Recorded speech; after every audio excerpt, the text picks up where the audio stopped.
नारे लगाता है कि मोदी है तो मुमकिन है, तो अही रेजिमेंट मुमकिन क्यों नहीं है?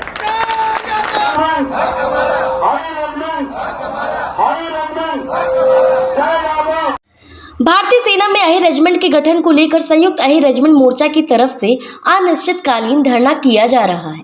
धरना स्थल पर तमाम बड़े नेता अहि रेजिमेंट के समर्थन में पहुंच रहे हैं।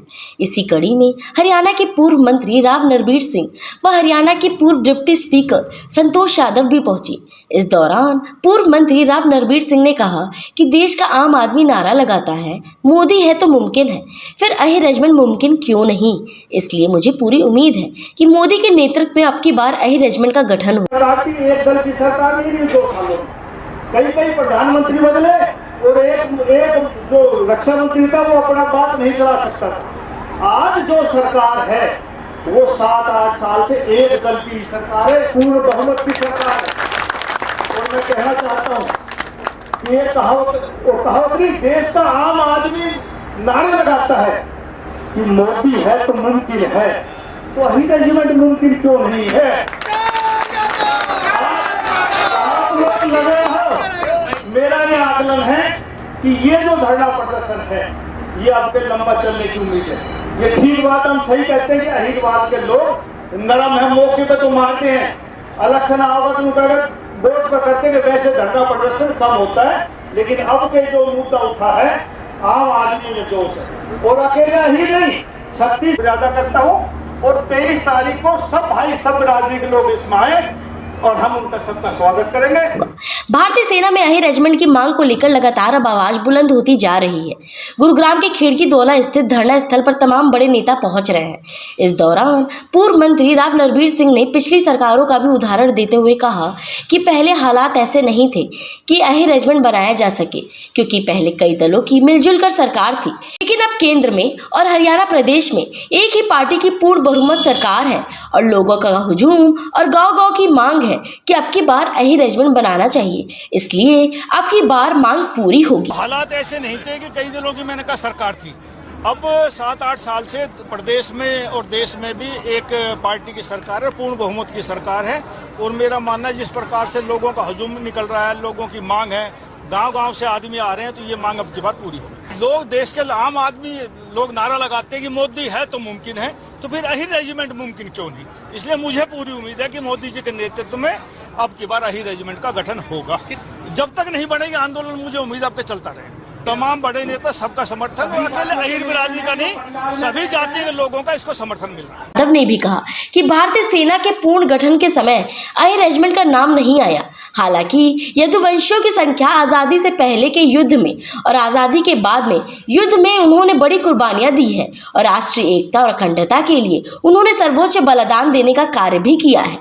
भारतीय सेना के पुनर्गठन के समय अहिर रेजिमेंट का नाम नहीं आया।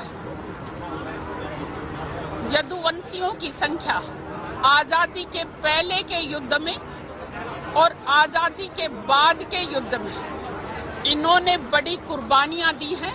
राष्ट्रीय एकता और अखंडता के लिए इन्होंने सर्वोच्च बलिदान देने का कार्य किया है। चाहे आजादी से पहले की मैं बात करूं, 1857 की क्रांति के समय नसीबपुर के मैदान में 5000 सैनिकों ने अपना सीना तान कर गोली खाने का कार्य किया, लेकिन देश पर आंच नहीं आने दी। इसी तरह से आजादी के बाद के युद्धों में, चाहे 62 का युद्ध हो, चाहे 1965 का हो, 71 की लड़ाई हो, चाहे कारगिल का युद्ध हो, इन यादव वीरों ने, इन्होंने जाबाजों ने अपने अदम्य साहस और वीरता का परिचय देते हुए पूर्ण रूप से बलिदान देने का कार्य किया, सर्वोच्च न्यौछावर करने का कार्य किया।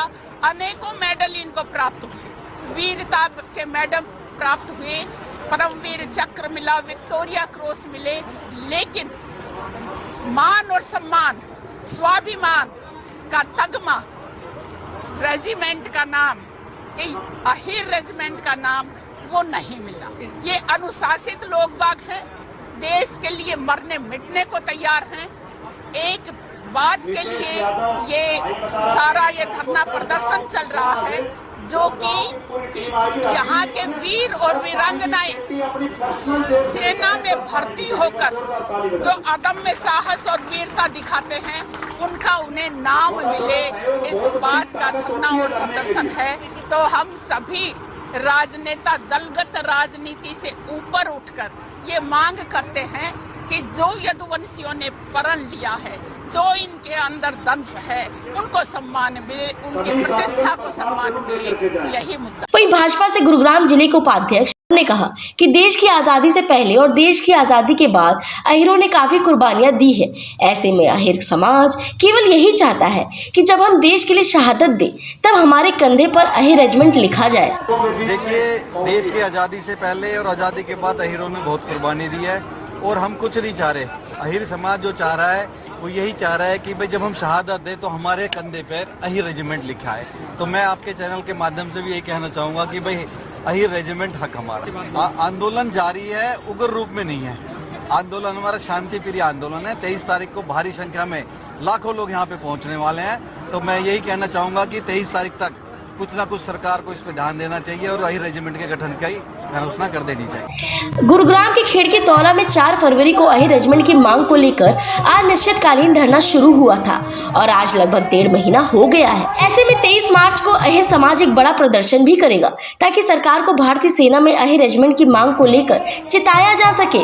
वहीं देखना होगा कि अहीर रेजिमेंट के गठन को लेकर गुरुग्राम में चल रहे अनिश्चितकालीन धरने से केंद्र सरकार का क्या कदम आगे का होता है। गुरुग्राम की हर खबर अपने मोबाइल पर पाने के लिए सब्सक्राइब कीजिए न्यूज़ 20 गुरुग्राम को। न्यूज़ चैनल की लेटेस्ट अपडेट पाने के लिए बेल आइकन को जरूर दबाएं।